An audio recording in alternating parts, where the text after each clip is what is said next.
हर पूनम की रात को शिवानी का असली नागिन रूप सामने आता था, पर इस बार जब वो बहू की जिम्मेदारियां निभा रही थी तो उसे ध्यान ही नहीं रहा कि आज पूनम की रात थी और वो अपने असली रूप में आने लगी थी।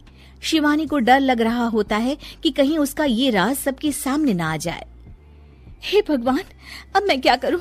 अगर किसी को पता चल गया कि मैं एक नागिन हूं तो मुझे इस घर से ये लोग निकाल देंगे और चंदन, वो तो मुझसे नफरत करने लगेंगे।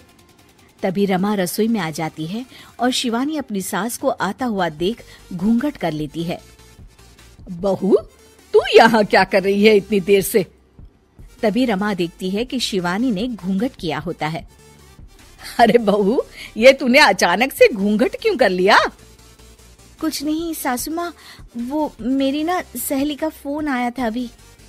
हाँ तो उसने कहा कि आज पूनम की रात है और आज की रात बड़ी ही खास है, तो अगर आप कोई मन्नत मांगो तो पूरी हो जाती है, लेकिन इस मन्नत को मांगने के बाद आपको अपना चेहरा किसी को नहीं दिखाना होता, इसलिए मैंने ये घूंघट किया है।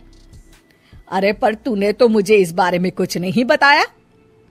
हाँ मम्मी जी, मुझे माफ कर दीजिए, वो घर में सब मेहमान आने वाले थे तो मेरे दिमाग से ही ये बात निकल गई। शिवानी ऐसा कहकर अपने काम में लग जाती है। रमा मन में सोचती है, बड़ी ही अजीब सी बात है ये, ऐसी ऊट पटांग मन्नत कौन मांगता है भला? और शिवानी मन में सोचती है, बस कैसे भी करके 12 बजे तक मुझे अपने असली रूप को छुपाना है। अच्छा चलो फिर ऐसे ही चलो, मेरी सहेलियां जा रही हैं, उनसे विदा ले लो। ठीक है मम्मी जी, पर ये घूंघट।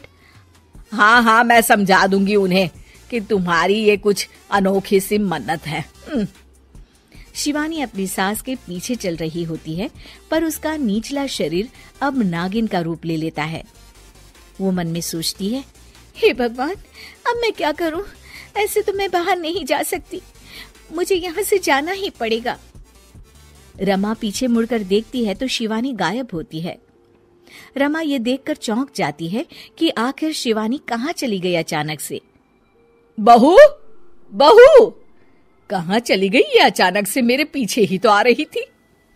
शिवानी छत पर खड़ी होती है और घबरा रही होती है कि अगर वो पार्टी में वापस नहीं गई तो उसका राज खुल जाएगा। वो चंद्र देवता से प्रार्थना करने लगती है, हे चंद्र देवता, मेरे असली रूप को आज किसी के सामने मत आने दीजिए। मैं इस परिवार से बहुत प्यार करती हूँ और मैं यहीं रहना चाहती हूँ। चंद्र देवता प्रकट हो जाते हैं। अगर तुम यही चाहती हो शिवानी, तो मैं तुम्हें इंसान के शरीर में हमेशा के लिए परिवर्तित कर देता हूँ, पर फिर तुम एक नागिन भी नहीं रहोगी और तुम्हारी सारी शक्तियां छीन जाएगी। मैं यहाँ इस घर की बहू बनकर ही रहना चाहती हूँ चंद्र देवता, आप मेरे शरीर को इंसानी रूप में परिवर्तित कर दीजिए। चंद्रदेव शिवानी को एक इंसान बना देते हैं और वो अब नागिन नहीं रहती। वो जल्दी से नीचे पार्टी में जाती है। अरे बहू, कहाँ गई थी? क्या हो गया था तुम्हें? मम्मी जी, वो छत पर थी, मौसम खराब हो गया था ना, तो कपड़े बाहर सूख रहे थे, सोचा उतार लाऊं। अरे बहू, यहाँ मेरी सहेलियां तुम्हारा इंतजार कर रही थी और तुम्हें कपड़ों की पड़ी है। मुझे माफ कर दीजिए मम्मी जी। पार्टी खत्म हो जाती है और शिवानी बहुत थक जाती है। शिवानी, घर की सफाई कर देना, बहुत ही गंदा हो गया है पार्टी के बाद। जी मम्मी जी।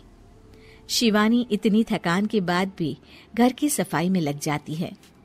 सच में एक सामान्य बहू बनना भी बड़ी ही मुश्किल का काम है। अगर चंदन से प्यार न किया होता तो कभी बहू नहीं बनती।